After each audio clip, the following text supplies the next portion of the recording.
안녕하세요. 지난 한 학기 동안 우리 시가서 과목을 함께 공부하고 또 자세히 읽고 레포트를 쓰고 또 성경과 또 제가 쓴 책들을 비교해서 읽는다고 수고하셨습니다. 이러한 모든 수고가 헛되지 않고 여러분들에게 이 사역을 하는 데나 경건 생활에 큰 유익이 있기를 바랍니다. 자, 오늘은 이 시가서 가운데 제일 마지막 부분인 이 전도서 부분을 함께 살펴보려고 합니다.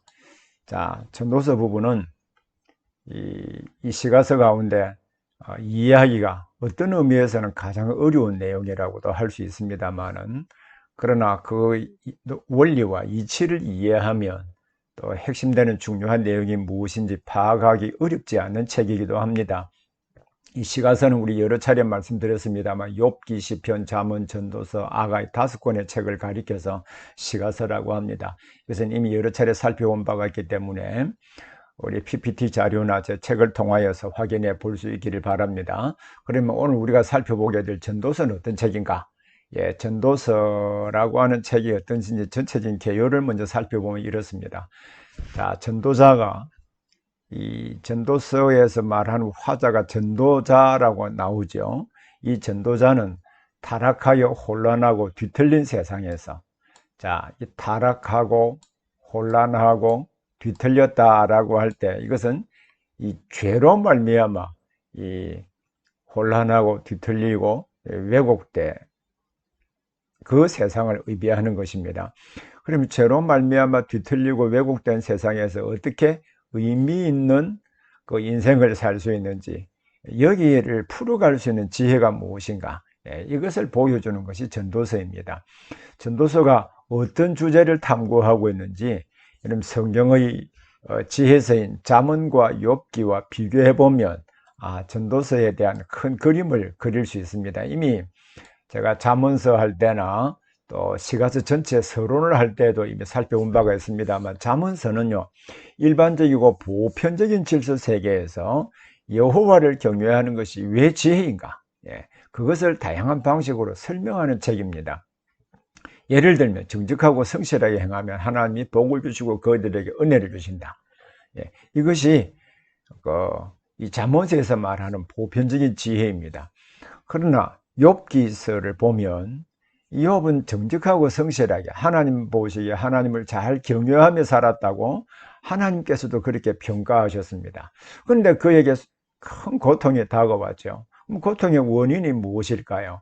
그것은 욥의 자신의 의지와 상관없이 하늘 보좌에서 일어난 일에 대해서 나타나는 사건이잖아요. 사탄이 욥에 대하여 한 말은 하나님께서 욥에게 복을 주시기 때문에 그가 하나님을 경외하고 잘 섬기고 의를 행합니다 라고 말했잖아요. 그러나 하나님께서는 욥에게 복을 주셨기 때문이 아니라 실제로 하나님을 경외한다는 것을 증명해 보이기 위해서 이 사탄에게 욥을 시험하도록 허용하죠. 이건 눈에 보이지 않는 질서입니다. 감추어진 질서 세계인 하나님의 섭리 때문에 발생하는 문제, 그 문제, 그러면 그렇게 어렵고 이해할 수 없는 그 상황에서 그 문제를 풀어갈 수 있는 것이 뭔가? 결국 여호와를 경외하는 것인데, 이 여호와를 경외하는 것이 왜 지혜가 되는가? 그것을 논증하는 것이 욥기서입니다.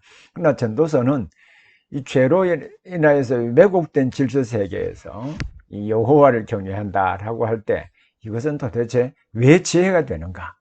왜곡된 질서 세계라고 하는 것은 앞으로 지금 이 강의에서 또 하나씩 살펴보려고 합니다. 자, 그러면 우리는 전도서, 여러분 제 책하고 여러분 성경하고 같이 펴서 읽어보기를 바랍니다. 여러분 제가 가지고 있는, 여러분들이 교재로 구입한 이 책 아시죠? 이 책은 꼭 구입하셔서 보셔야 됩니다. 시가서 5권, 욥기, 시편, 잠언, 전도서를 모든 절에 빠짐없이 간략하지만 주의하고 전체적인 그림을 잘 알 수 있도록 썼기 때문에 이 책과 함께 이래 보면 이 전도서를 이해할 뿐만 아니라 다른 책도 이해하는 일에 큰 도움을 받을 수 있으리라고 생각합니다. 여러분 전도서라는 책의 제목은 전도자라고 하는 의미를 가진 히브리어 코엘레트에서 왔습니다. 코엘레트를 번역하는 것이 전도자, 또 여기에서 온 그 책의 이름이 전도자라는 말인데, 이 코엘레트라고 하는 이 단어 있죠. 이 단어는 모으다 또는 소집하다라는 뜻인 이 카할에서 왔습니다. 구약의 성도들의 회집, 모임을 가리켜서 이 카할이라 모인다, 카할이라고 하는 단어를 쓰고 있거든요. 또 에이다라고 하는 단어도 쓰고 있습니다만 이 카할에서 왔습니다. 그러면 지금의 책 제목이, 전도서의 영어 제목이 이크리지에스티스라고 하는 이 단어는 이 코엘레트를 헬라어로 번역한 이 에클레시아스테이스. 자, 에클레시아, 이 단어는 잘 알죠? 예. 에클레시아라고 하는 이 단어는 회중이라는 말입니다. 예, 에클레시아. 그리고 스테이스라고 하는 말은 헬라어 스테이시스다, 또 스테이코가 서로 결합된 말입니다. 그러면 이 영어로 말하는 이클리지에스티스, 즉 이제 헬라어를 그대로 음력한 것이라고 그랬죠. 이 에클레시아스테이스라고 하는 이 단어를 보면 이 전도자라고 하는 개념을 우리 교회 역사에서 또 70인역 학자들이 어떻게 이해했는가라고 하는 것을 알 수 있습니다. 회중 앞에 선다. 회중 앞에 서서 무엇을 할까요? 회중에게 지혜를 가르치는 자가 전도자다. 그러면 이 회중들에게 어떤 지혜를 전도자가 가르치고 있을까요? 그래서 이 전도자는 RSV 영어 번역 성경을 설교자라고 번역하기도 했고요. NIV는 이것을 교사라고 번역하기도 했습니다. 둘 다 번역이 가능해요. 회중 앞에 서서 가르치는 자를 가리켜서 전도자. 그럼 이 가르치는 자가 가르친 내용을 기록한 책이 전도서이거든요. 그래서 이 책의 제목을 이해하는 것은 결국 그 본문 전체를 어떤 관점으로 이해할 수 있느냐에 큰 도움이 되죠. 자, 조금 전에 아주 간략하게 잠언서의 지혜가 무엇인지, 또 욥기서의 지혜서가 무엇인지 간략하게 설명했지만 다시 한번 확인해 보면 이렇습니다. 잠언서의 지혜는 여호와를 경외하는 것, 그것은 곧 주의 법인 계명을 지키는 것입니다. 그래서 그 지혜는 주의 계명을 지킬 때 의로운 삶을 살게 되죠. 정직하고 또 책임감 있고 성실하고 부지런하고 구제하고 봉사해. 자, 우리나라에 처음 복음이 들어왔을 때 우리가 처음 복음이 들어왔을 때 우리 한번 역사를 한번 쭉 보면 이 일반 믿지 않는 사람들에 의해서 성도들은 참 성실해, 성도들은 참 정직해, 저들은 부지런해, 부모를 잘 공경해, 또 가난하고 어려운 사람들이 있으면 순순히 그들이 가진 것으로 구제하고 또 봉사하는 사람이야. 이러한 이미지가 이 성도에 대한 이 개념으로 이렇게 자리 잡고 있었습니다. 그러나 시대가 지나면서 우리 세속화되어 가는 과정 가운데 이러한 특성들이 사라지고 있다는 것은 참 안타까운 일이기는 합니다. 그러나 잠언의 지혜는 바로 여호와를 경외한다라고 하는 것은 주의 법인 계명을 지키는 것이고, 그럼 이 계명을 지킬 때 이 복된 결과가 있다, 그것을 보여주는 것이 잠언서입니다. 이 잠언서는 특히 신명기 언약에 기록된 대로 하나님의 말씀에 순종하면 복을 받고 불순종하면 저주를 받는다는 그 말씀을 기본으로 두고 참된 지혜는 여호와를 경외하는 것이다 라고 설명하고 있는 책입니다. 욥기의 지혜는 여러 차례 설명했지만 감추어진 질서 세계에서 일어나는 일로 죄로 인해서 고난받는 것이 아니라 그건 신비로운 이 하늘 보호자, 인간사를 통치하시는 하늘 보호자의 하나님의 섭리 가운데 있는 일이다, 이것을 보여주는 책이 욥기서라고 했죠. 우리는 이 세계를 알지 못합니다. 그러나 하나님의 전지, 모든 것을 아신다, 전능, 모든 것을 행하실 수 있다. 하나님의 자비하심, 하나님의 사랑을 믿고 인내하며 바로 하나님을 경외한, 때로는 고통하고 힘들기는 하지만 인내하며 하나님을 경외하는 것이 지혜다라고 이 욥기서의 저자가 설명을 하고 있죠. 그래서 하나님의 섭리 가운데 감추어진 질서에서 일어나는 일을 모른다고 할지라도 여호와를 경외하는 것이 그 모든 고통을 극복할 수 있는 우리 삶의 지혜다라고 하는 것을 보여주는 것이 욥기서입니다. 전도서의 지혜는 지금 우리 살펴보게 될 텐데, 이 현실에 살면서 잠언서의 보편적인 지혜가 사실 적용되지 않습니다. 여러분 여기 기록된 이 하나님 말씀을 오늘도 부분적으로 살펴보긴 하겠습니다만 자세히 성경을 찾아서 확인해 보기를 바랍니다. 인간이 범죄한 이후로 이 보편적인 지혜가 적용되지 않는 것은 죄로 말미암아 세상의 질서가 왜곡되거나 변질되기 때문입니다. 그래서 불합리하고 불가해한 도무지 이해할 수 없는 일들이 일어나기도 하죠.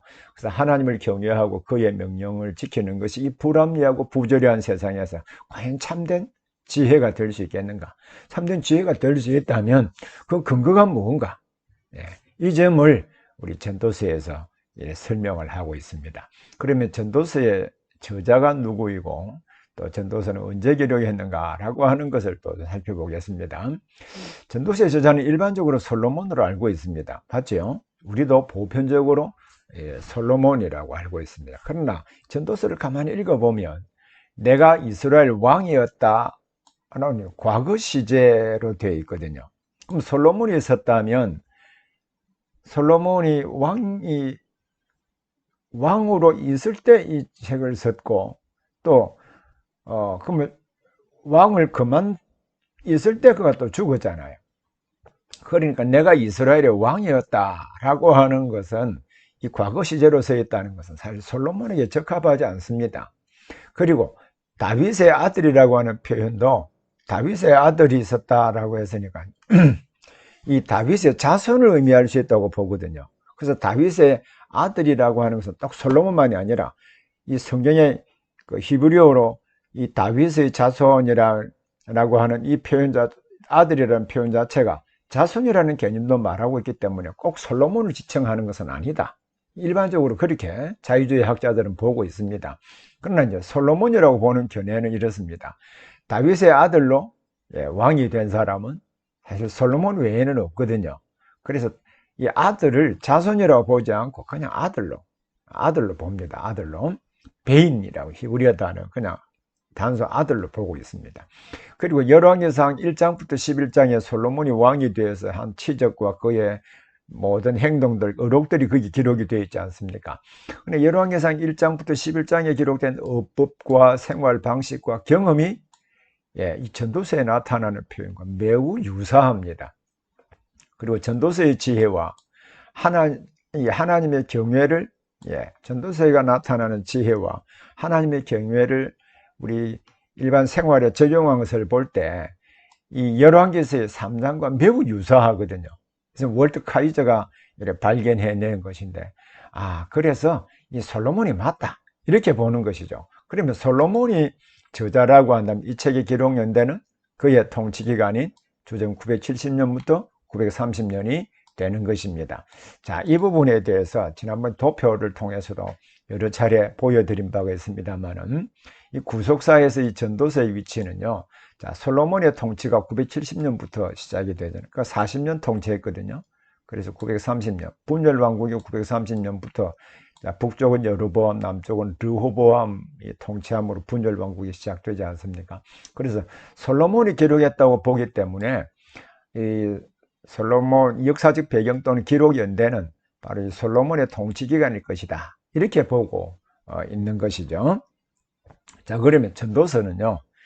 자, 1장부터 마지막 그 12장까지 그럼 하나님의 말씀을 인간이 사용하는 언어로 기록했다고 했죠. 그럼 언어로 기록했다라고 할 때 언어는 그 전달을 함으로 그 핵심되는 개념을 잘 전달하기 위한 논리와 구조를 선택하게 되어 있습니다.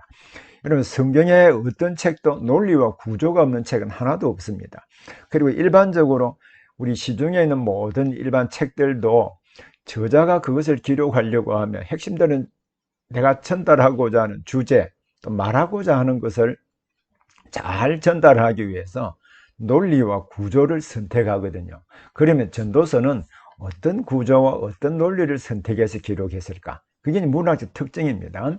저자는 이 두 부분을 수미상관법으로 기록했습니다. 수미상관법은 처음과 끝을 동일한 그 용어, 어휘, 동일한 주제를 이야기함으로 말미암아 이 책의 전체 주제는 그 처음과 끝이 감싸고 있는 그것이 이제 주제로 표현을 하고 있는 것이죠. 그러면 처음과 끝을 전도서에서는 이 두 부분으로 이루어져 있습니다. 그럼 성경을 꼭 찾아서 보셔야 됩니다. 전도서 1장 2절에 보면요. 전도서 1장 2절에 전도자가 이르되 헛되고 헛되도다. 모든 것이 헛되도다 라고 하고, 그리고 전도서 12장 8절에 끝입니다. 끝부분에 역시 전도자가 이르되 헛되고 헛되도다. 모든 것이 헛되다 라고 하는 이 말로 처음과 끝을 이루고 있거든요. 물론 그 뒤에 잠깐 있는 부분도 있죠. 그것은 이 부분입니다. 전도서 1장 1절부터 11절 내용과요. 자, 12장 8절부터 14절은 3인칭 화자로 되어 있습니다. 자, 1인칭 화자, 전도자가 가로되 전도자인 이 솔로몬이 내가 자기 아들에게 권면하는 방식으로 쭉 이야기를 서술하는 것이 전도서의 기본적인 패턴입니다. 그런데 이 전도서 1장 1절부터 11절과 12장 8절부터 14절은 전지적 시점을 가진 3인칭 화자가 말하는 방식으로 되어 있습니다. 그래서 처음과 끝이 사실 이 전도서 안에 기록된 전체 내용의 핵심이 무엇인가 전달하는 중요한 장치가 이 수미상관으로 된 이 표현 속에 나타나 있습니다. 그래서 전도서의 문학 장르는 시도 있고요, 산문도 있고 서로 혼합이 되어 있죠. 그리고 전도서 1장 11절과 12장 8절부터 14절은 3인칭 화자가 말하는 형식으로 되어 있으나 그 안에 있는 내용은 1인칭 화자가 자신의 아들에게 권면하는 형식으로 되어 있습니다. 그럼 이러한 형식으로 되어 있으니까 수미상관법으로 그 1절부터 11절 또 12장 8절부터 14절이 3인칭 화자로 되어 있는 게 이 구조가 하나 있고, 그 안에 1인칭 그 화자가 자신의 아들에게 권면하는 방식으로 하나 되어 있죠. 이것을 이중 플롯이라고 합니다. 그래서 핵심되는 주제를 이 외곽 틀을 통하여 보여주고 있는 것이죠. 해 아래에 있는 모든 것이 헛되지만 그러나 의미 있는 것이 있다. 그 의미 있는 것이 무엇인가? 그것을 이제 설명해 주는 것이 전도서입니다. 특히 이중 플롯이라고 하는 이 부분에 대해서 제 책 544페이지를 꼭 읽어 보십시오. 이것은 이중 플롯은 전도서에만 기록된 것이 아니라 일반 세상 문학에도 이중 플롯을 많이 사용합니다. 그 총신대의 박철원 교수 같은 경우에는 이중 플롯은 동서고금을 막론하고 많이 사용하는 이야기 기법이다 라고 하면서 성경에 나오는 여러 예들을 들어서 설명하기도 합니다. 그래서 이 부분도 제 책에 기록되어 있으니까 보기를 바랍니다. 이 이중 플롯으로 전도서가 기술이 되어 있고, 핵심되는 부분은 수미상관으로 전도서 1장 1절부터 11절, 그리고 전도서 마지막 부분이 12장 8절부터 14절의 안에 있는 그 내용은 전도서가 해 아래에 있는 모든 사람이 헛되고 헛되더라, 그 중요한 헛됨의 그 원인은 죄로 말미암아 뒤틀리고 왜곡된 세상 때문이라고 했죠. 그리고 전도서에는 사실 보면 안에 일정한 논리 구조가 없고 막 뒤틀려 있습니다. 그래서 이러한 형식 자체를 통해서도 전도서의 핵심 메시지를 전달하는 기능을 가지고 있다라고 하는 것입니다. 자, 이 점을 염두에 이 구조를 보고 우리 이제 전도서 안에 있는 부분을 전체적으로 구조를 딱 정리해 보면 이렇습니다. 표제와 프롤로그가 1장 1절부터 11절이고요. 자, 에필로그가 있습니다. 이 두 개가 3인칭 화자로 기록되었다고 그랬죠. 그래서 이 안에 있는 이 내용은 자, 이중구조, 이중플롯 안에 있는 이 부분입니다. 그래도 지혜의 한계가 있고, 지혜가 한계가 있지만 그럼에도 불구하고 한 줄기의 빛이 무엇인가는 설명하고 있고요. 그러면서도 세상은 하나님이 섭리하신다. 전도서 3장은 아주 중요한 부분이기도 하죠. 그래서 해 아래 사는 그 인생의 불합리한 부분들을 다양한 방식으로 설명을 하고 있습니다. 그러면서 이제 마지막 부분에 지혜로운 삶으로 초청하는 내용으로 전체 구도를 마칩니다. 그래서 이 문학적 구조를 구분하는 중요한 기준은요, 말하는 화자가 누구냐, 그 내용, 전개, 그리고 문체, 어떤 문체를 사용하느냐, 문화의 특성이 무엇이냐, 이것을 통하여서 이 구조를 결정합니다. 어떤 책이든지 이 구조를 구분할 수 있는 시그널이 없는 책은 거의 없습니다. 또 저자가 어떤 글을 쓴다든지 내가 전달하고자 하는 메시지를 전달하기 위해서 구조와 논리를 선택하거든요. 그래서 성경을 읽을 때 항상 어떤 구조와 어떤 논리로 내용을 전개하고 있느냐라고 하는 것을 찾아가는 것은 성경 해석의 기본 중에 기본입니다. 예. 자, 다음에 전도서의 그럼 전체 주제는 무엇일까요? 주제는 해 아래 모든 것이 헛되지만, 왜냐하면 죄로 말미암아 왜곡되고 뒤틀려 있기 때문에 하는 것 모든 일에 어떤 것은 무의미하고 헛되고 때로는 불합리하게 여겨져서 우리를 갈등하게 만들기는 하지만, 그럼에도 불구하고 이 하나님을 경외하고 그 명령을 지키는 일은 사람의 본분이고 이것이 참된 지혜다 라고 말하는 것이죠. 이 주제의 근거는 항상 근거 없는, 주제가 무엇이다 라고 하면 그 왜 주제인가 라고는 논리적 근거가 중요하죠. 자, 처음에 근거는 이 문학적 구조에서 살펴본 바가 있습니다만, 이런 문학적 구조라고 하는 것은 결국 주제와 핵심을 찾아가는 경로이기도 합니다. 수미상관법으로 처음과 끝을 전도자가 이르되 헛되고 헛되도다, 모든 것이 헛되도다 라고 하는 주제로 감싸고 있고, 또 주제를 표현하는 방식 가운데 라이트 포르트라고 하는 주제의 또는 주도어인데, 헛되다 38번, 헤아려 29번, 하나님을 경외할 것 7번, 하나님이 주시는 선물로 받을 것 6번, 의인과 악인을 하나님이 심판하신다. 이러한 이 주제어를 통해서 볼 때, 해 아래 있는 모든 것이 헛되지만 결국 하나님을 경외하며 그 명령을 지키는, 이것이 사람의 본분이고 참된 지혜다라고 하는 것을 이제 논리적으로 설명을 하고 있는 것이죠. 자, 그럼 다음 전도서에 보면 헛되고 헛되니 헛되고 헛되도다, 헛되다라는 말이 많이 나오잖아요. 그래서 전도서 안에 헛되다, 히브리어 단어로는 헤벨이라는 단어입니다. 이 헤벨이라는 단어인데, 이 헤벨이라는 단어를 헛되고 헛되니 일률적으로 모든 것이 헛되다 이렇게 이 의미를 이해할 수는 없습니다. 그 전도서 안에 나타나는 헛되다라고 하면서 또 부분적으로 설명하는 내용들이 나타나거든요. 보면은 헛된 생명의 모든 날, 이때는 무의미하다라는 의미로 이해되기도 하고요. 또 낙태된 자는 헛되이 왔다가 의미 없이 왔다 이리보다는 참 불쌍하게 왔다. 낙태된 자는 어떻게 불쌍하잖아요. 참 그냥 세상에 태어나지도 못하고 뱃속에서 죽었으니까요. 전도서 8장 14절에서는 세상에서 헛된 일이 있나니 하면서 기가 막힌 불합리하고 부조리한 일들을 설명하고 있거든요. 그리고 이 헛되다라고 하는 개념에 대해서 오해를 해서는 안 되는데, 이 허무라고 하는 개념은 아닙니다.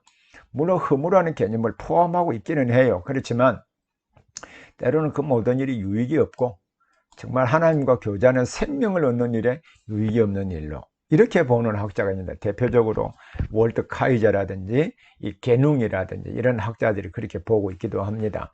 그러나 이것은 항상 맞는 것은 아닙니다. 그래서 우리가 신학도로서 또 하나님의 말씀을 가르치는 사람으로서 그 의미가 확실한지 사전을 통하여서 또 문맥을 통하여 자세히 검토해보고 그것을 비평적으로 이래 분석하고 바른 의미를 찾아가는 과정들이 우리에게 필요합니다. 우리가 이 목사 후보생 또는 하나님 나라를 위해서 봉사하기 위해서 신학을 공부한다면, 신학을 하는 것은 이러한 정보를 받아들이는 것과 함께 이 정보의 진위 여부를 분석하고 분별해내는 그 능력을 기르는 데 있습니다.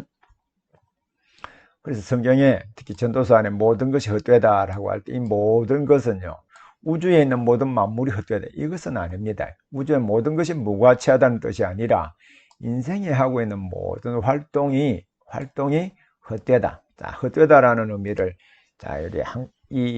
한 가지 의미로 설명해서는 안 되는데, 자, 그러면 헛되다라는 의미에 대해서 우리가 어떻게 이해를 해야 될까? 제 책에 이 부분은 빠져 있습니다.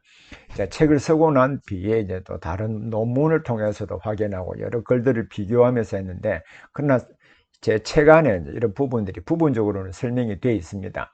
폭스라고 하는 신학자가 이 개념을 폭넓게 논의하면서 부조리, 불합리, 업서드티로 번역하는 것이 가장 적절하다라고 하면서도 이 단어의 저자가 말하는 모든 개념을 다 담을 수는 없다고 했습니다. 여러분, 부조리라고 조리에 안 맞다, 논리와 이치에 어긋나는 것으로 인과관계에 따라 자연스럽게 나타나야 할 것이 나타나지 않고 그것과 일치되지 않게 나타나는 현상을 가리켜서 부조리라고 합니다.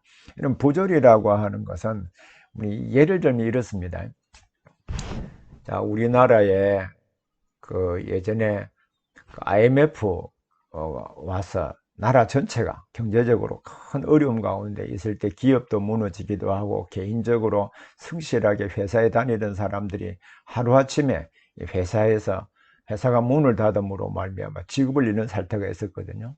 여러분, 이것은 예를 들어 회사를 들으면 회사 다니는 그 회사원 또는 그 회사의 공동체 한 일원의 책임입니까? 본인의 책임, 본인의 성실함, 정직함, 또 때로는 본인의 잘못된 그 일 때문에 일어난 것은 전혀 상관이 없습니다.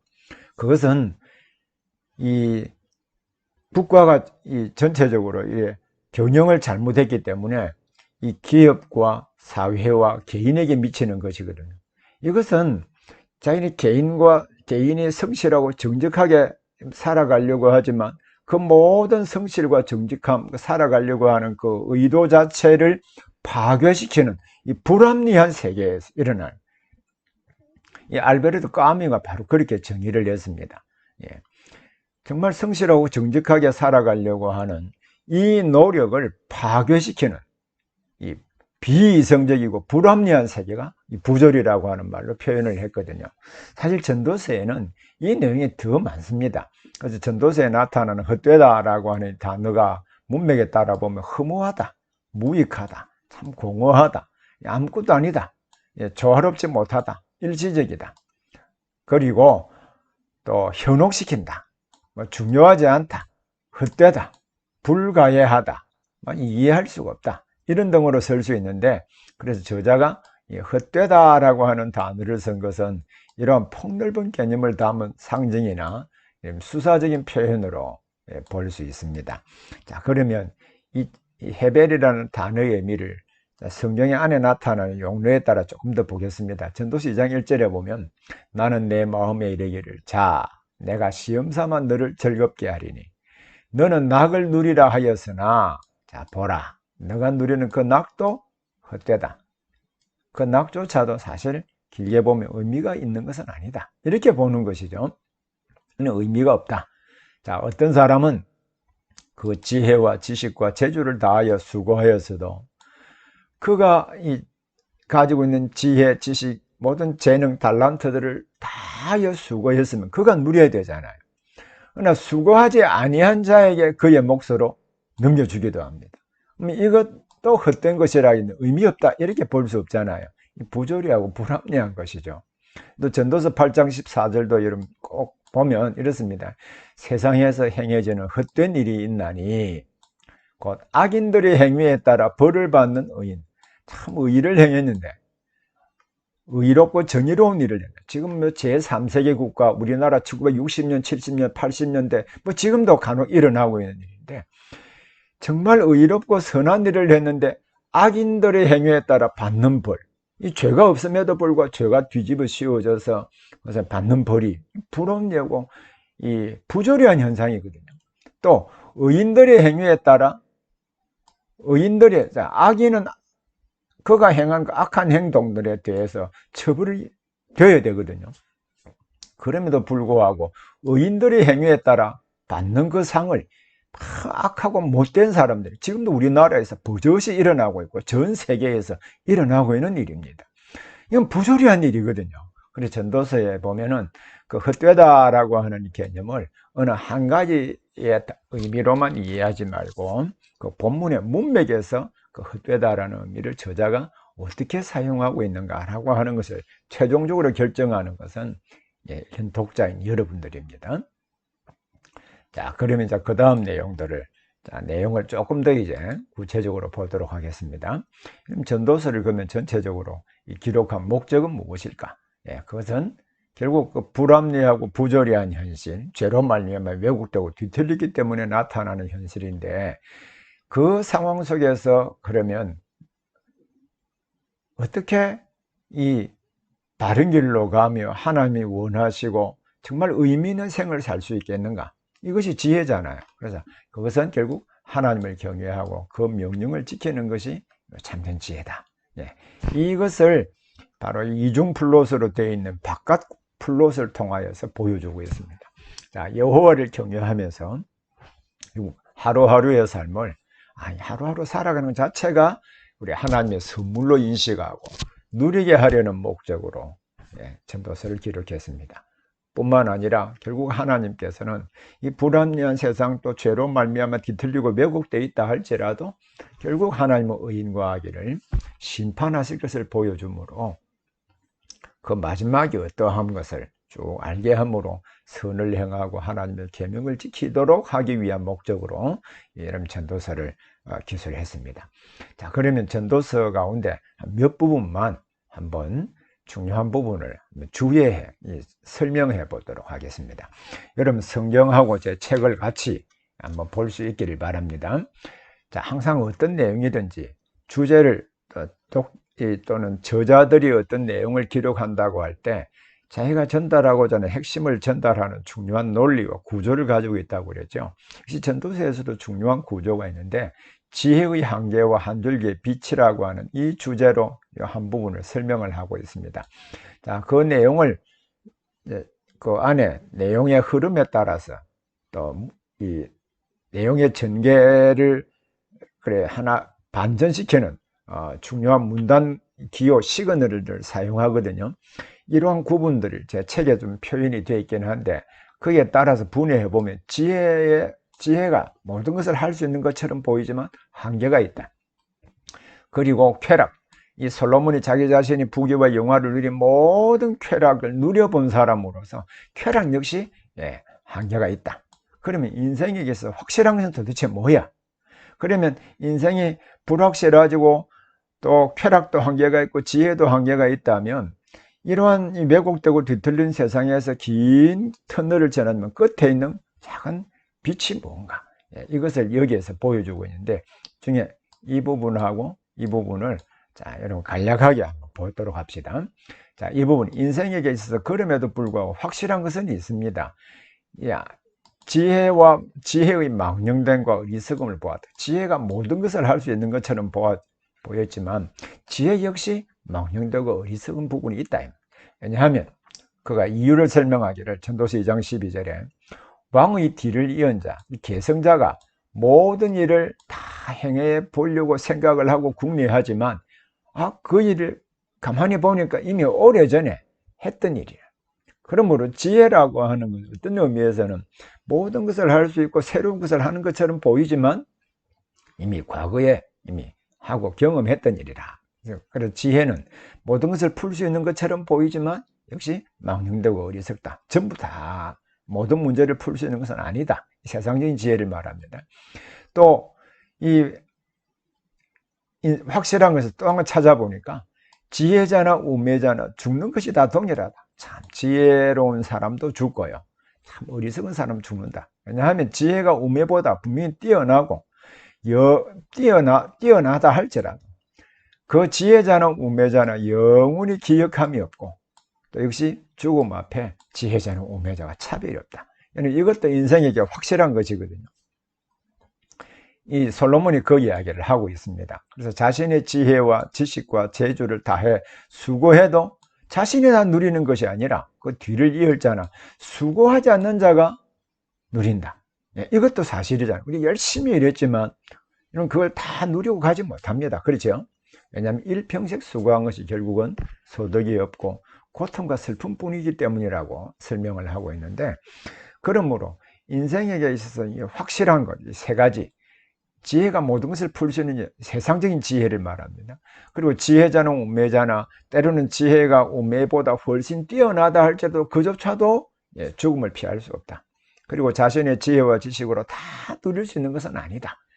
이것이 인생에게 확실하다. 인생에게 확실한 일이라면, 자, 그러면 긴 터널 끝에 있는 작은 빛은 뭘까? 사람이 먹고 마시며 수고하는 것보다 그의 마음을 먹고 마시고 수고, 일하고 이것보다 그의 마음을 기쁘게 하는 것이 없다. 그 이유는 그 모든 것이 하나님의 손에서 나오는 것이다. 그래서 먹고 마시고 수고하는 것은 하나님의 선물이기 때문에 전도서는 그 자체를 불평하지 말고 하나님의 선물로 받아들이는 것이 지혜라고 말합니다. 누리라. 그것이 크든 작든 누려라고 설명합니다. 그리고 실제로 전도서 2장 25절에 보면 또 하나님 없이 먹고 마실 줄 사람이 없다. 그러니까 모든 것이 하나님 주신다고 생각하고 그것을 감사함으로 받아들이라. 그것이 지혜 가운데 하나다라고 설명하는 것인데, 자, 이 부분에 대해서 여러분 꼭 성경과 대조해서 봐야 됩니다. 우리가 가지고 있는 개역 개정판에 보면 먹고 즐기는 일을 누가 나보다 더해 보았으랴. 솔로몬보다 먹고 마시고 즐거운 쾌락을 더 누린 사람, 세상에서 솔로몬보다 부귀 영화를 많이 누린 사람이 성경은 없다고 이야기를 하잖아요. 그러나 우리는 예전에 우리 독재자들이 한평생 그가 부귀와 영화를 모든 쾌락을 다 누린 것처럼 보이지만 그가 말로가 참 비참하게 죽은 가다피, 리비아의 가다피 같은 사람들 있었고, 또 루마니아의 차우세스쿠 같은 사람이 이 국민들이 데모해서 그 밑에 발표 죽기도 했죠. 그러나 그가 생전에 그 권좌에 있을 때는 세상의 부귀와 영화를 다 누려보았습니다. 근데 그가 먹고 즐기는 누가 나보다 더해 보았으랴. 자기가 더해 보았기 때문에 하는 그 말인데, 이렇게 번역상에 상당히 어려움이 있습니다. 그러나 이 표준 세번역은 이 히브리어 언어를 그분께서 주시지 않고서야 누가 먹을 수 있으면 누가 즐길 수 있겠는가. NIV도 역시 for without him, 그 하나님이 없이 누가 그 즐거움을 먹고 그 즐거움을 발견할 수 있겠는가, 이렇게 이해했는데, 그리고 하나님 없이 먹고 마실 수 있는 사람은 없다. 솔로몬이 이것을 깨닫고 자기보다 더 많은 쾌락과 부귀를 누린 사람은 없는데, 그 역시 하나님이 은혜로 주신 선물이었다는 것입니다. 솔로몬의 생애에서 그것이 입증되기도 하잖아요. 자, 그리고 하나님을 기뻐하는 자와 죄인 사이에 차이가 있을까요? 네, 차이가 없는 것처럼 보이고, 때로는 죄인들이 잘 되는 것처럼 보이고, 제 주변에도 그런 사람 많이 보입니다. 그럼에도 불구하고 차이점이 있습니다. 하나님을 기뻐하는 자에게는 지혜와 지식과 기쁨, 희락을 주시지만, 죄인에게는 노고를 주시고 하나님께서 다양한 방식으로 이 땅에서도 심판하신다는 것을 우리는 이해하고 알아야 됩니다. 자, 그럼 이제 그 다음 하나님의 섭리 부분에 3장 부분은 하나님의 섭리에 대해서 우리가 잘 알려진 본문이기도 한데, 이 하나님의 섭리를 이해한다고 할 때 여호와 경외하는 것이 어떤 의미가 있는가 하는 것을 좀 더 구체적으로 알 수 있습니다. 자, 역시 저자가 어떤 내용을 전달할 때 부분적으로 되어 있지만 그 부분 문맥에서는 일정한 논리 구조를 가지고 있습니다. 이거 지그재그로 엮어져 있긴 합니다만은, 자, 전체 하나님의 섭리, 모든 것을 하나님의 통치 아래 있다. 인간의 이해를 초월해, 하나님의 섭리는 인간의 이해를, 인간의 이해 능력을 초월했죠. 근데 이 하나님의 섭리가 인생에게 주는 의미는 도대체 뭐냐? 그리고 하나님의 심판에 대해서 이야기를 하므로 하나님의 섭리를 받아들이도록 하는 내용인데, 역시 여러분 이 내용을 한번, 하나님의 섭리 부분, 우리가 전부 잘 아는 내용이죠. 범사에 기한이 있고 천하만사가 다 때가 있다. 기한이라는 단어와 때라는 단어가 있는데, 이게 헬라어 단어는 여러분들이 크로노스라고 하는 이 땅에 나타나는 시간 체계를 말하죠. 또 카이로스라고 하는 이 기회 또는 어떤 기간의 어떤 텀을 말할 때, 때는 앞에 크로노스는 지금 시간을, 전체 살아가는 시간들을 말합니다. 그러나 이 헬라어로 카이로스라고 하는 어떤 기회, 주어진 시간들을 말하거든요. 그러나 이 지금 전도서에서는 이 히브리어 단어가 보면은 아주 험하네. 저만, 앞에 기한이라는 단어는 저만, 이 헬라어를 크로노스라고 번역을 해서요. 뒤에 있는 이 때라고 하는 바로 그 기한이라고 하는 이 단어는 우리가 성경에 많이 나오는 에이트라고 하는 것, 일정한 정해진 기간을 말합니다. 그러나 이 전도서에서는 이 두 개의 단어를 같이 서로 교체적으로 사용을 하고 있는데요. 이 때가 있다고 하는 걸 보여주는 14상의 인간 활동을 이야기합니다. 자, 우리가 보십시오. 리듬이 이게 이제 시로 되어 있죠. 날 때가 있고 죽을 때가 있고, 첫 번째죠. 자, 심을 때가 있고 심은 것을 뽑을 때가 있고.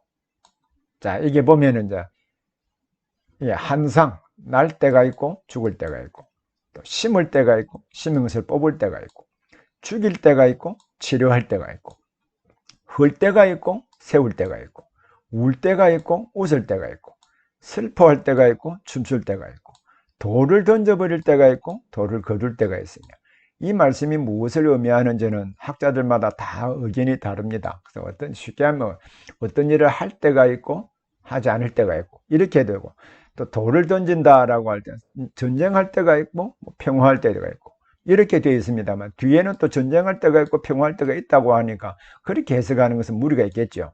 그래서 돌을 던져버릴 때가 있고 돌을 거둘 때가 있고, 또 집을 지을 때가 있고 집을 허물 때가 있고, 뭐 이렇게 해석하기도 하는 학자들이 있습니다. 또 안을 때가 있고 안는 일을 멀리할 때가 있고, 찾을 때가 있고 잃을 때가 있고, 지킬 때가 있고 버릴 때가 있고, 찢을 때가 있고 다시 꿰맬 때가 있고, 잠잠할 때가 있고 말할 때가 있고, 사랑할 때가 있고 미워할 때가 있고, 전쟁할 때가 있고 평화할 때. 자, 하나님이 때를 주장하신다.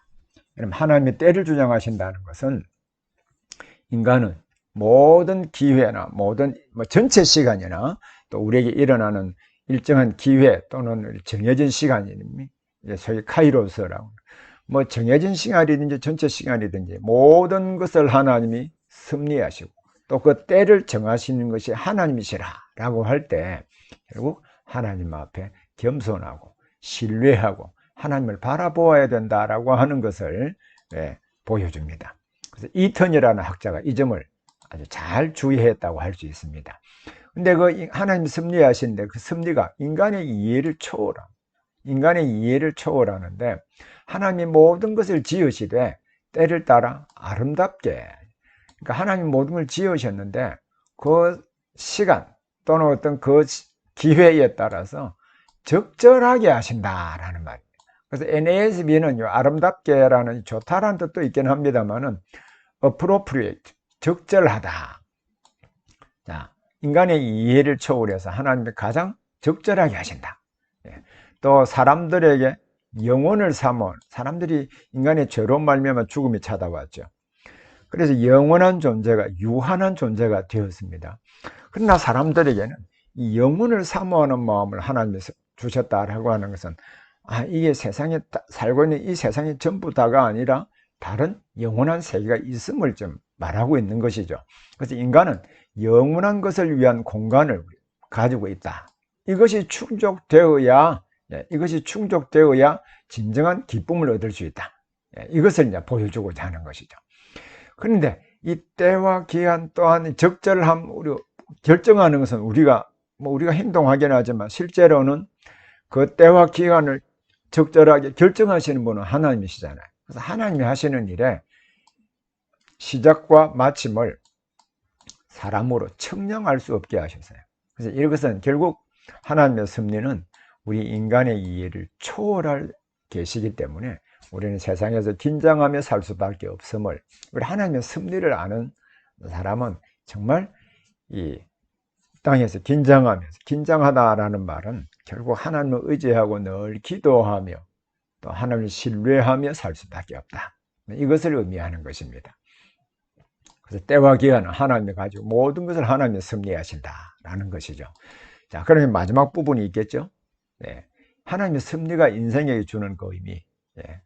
사람이 살아가는 동안에 정해지만 주어진 시간은 모르잖아요. 그럼에도 선을 행하는 것보다 더 나은 것이 없다. 선을 행해야 된다는 말이에요. 그리고 먹고 마시고 수고하는, 누리는 것이 하나님의 선물이기 때문에 주어진 시간에 먹고 마시고 수고하고 이 누리는 것을 하나님의 선물로 받아들이고 또 기뻐해야 된다. 선물로 받아들이고 즐기라는 말이죠. 그 즐기지 못하고 이렇게 가지고 있다가 어느 한순간에 다 없어질 수도 있거든요. 그래서 주어진 시간에 하나님이 주신 기회, 때, 이런 부분을 충분히 즐기라고 전도서 저자는 말하고 있습니다. 자, 하나님이 행하신 일이 영원하고 더할 수도 없고 덜할 수도 없이 섭리하시는 것은 결국은 여호와를 경외해야 된다. 이것을 보여주고자 하는 것이죠. 그럼 전도서 3장 14절에 목적을 나타내는 그 용어와 함께 설명을 하고 있거든요. 근데 이 하나님의 섭리 방식은 변함이 없습니다. 이 전도서 3장 14절 제일 마지막 부분에 이는 이제 있는 것이 옛적에 있었고 장래에 있을 것도 옛적에 있었나니. 자, 하나님은 이미 지나간 것을 다시 찾으신다 그랬죠. 이제 있는 것이 옛적에 있고 장래에 있는 것도 옛적에 있었다. 이 전체다. 이 말은요, 하나님의 섭리가 과거나 현재나 변함이 없다는 말인데, 하나님이 이미 지난 것을 다시 찾는다. 이 말을 표준 세번역은 이 개념을 바르게 해석했어요.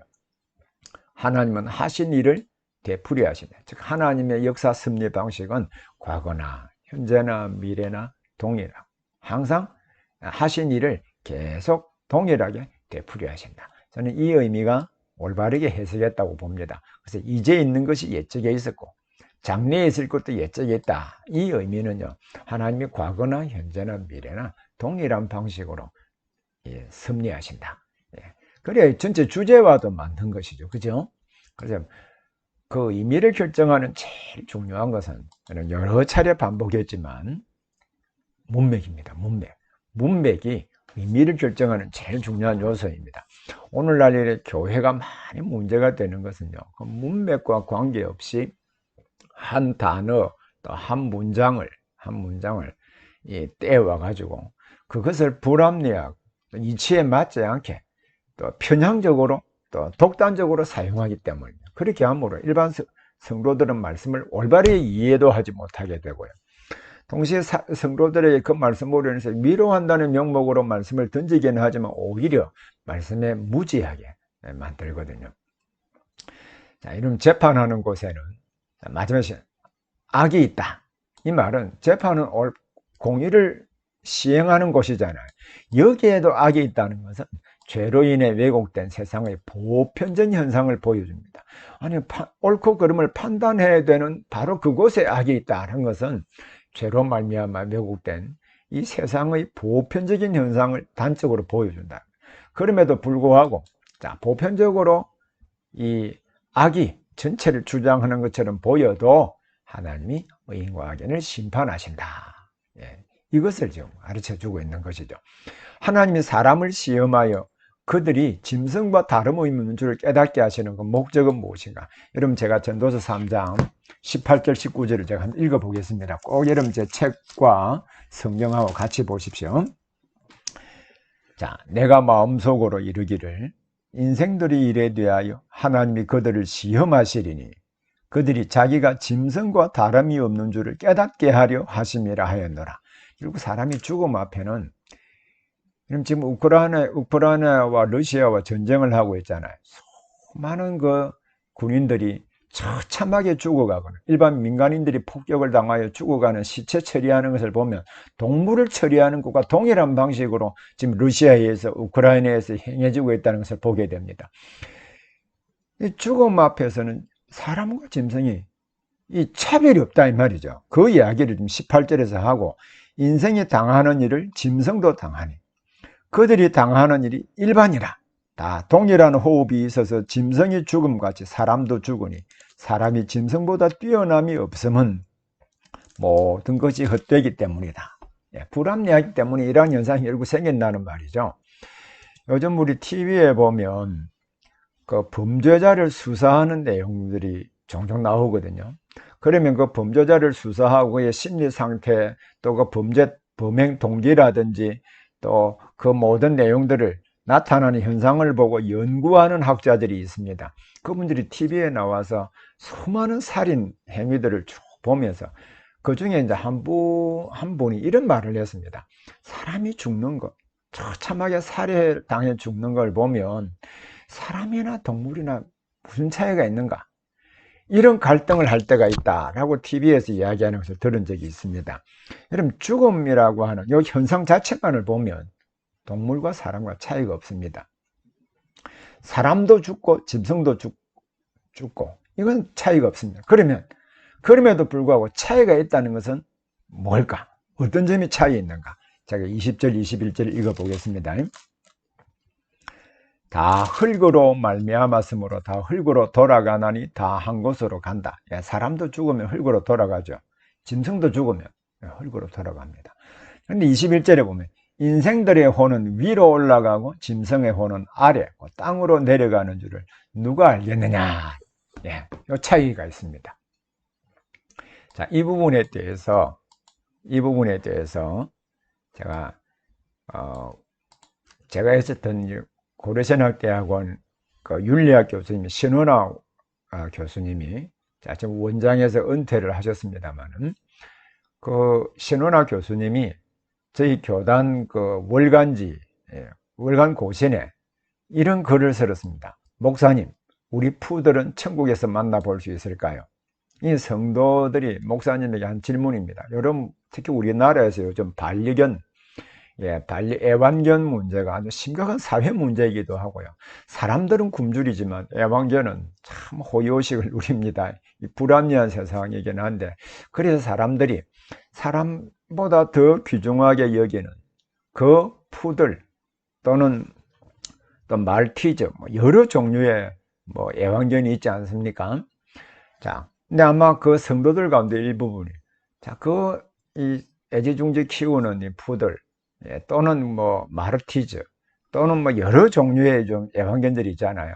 그 인생과 동물에 대해서 동일한 용어인 혼을 썼다고 해서, 같이 죽는다고 해서 같은 것은 아니다. 넓은 의미에서 동물도 사실 하나님의 언약 속에 있거든요.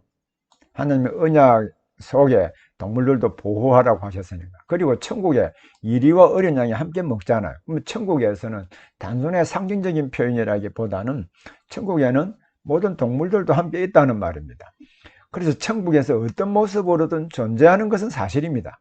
자, 그럼에도 불구하고 하나님의 형상으로 지음을 받은 인간과 동물은 다르거든요. 영원성과 불멸성을 가지지는 못합니다. 그래서 동물은 부활과 내세의 삶을 기대할 수가 없습니다. 바로 그 점을 전도서의 저자가 이렇게 설명하고 있는 점은 상당히 의미 있는 부분이라고 할 수 있지 않을까요? 자, 그럼 다시, 그럼 하나님의 섭리의 결론은 뭘까? 제가 22절 읽어보겠습니다. 하나님의 섭리의 결론은 이것입니다.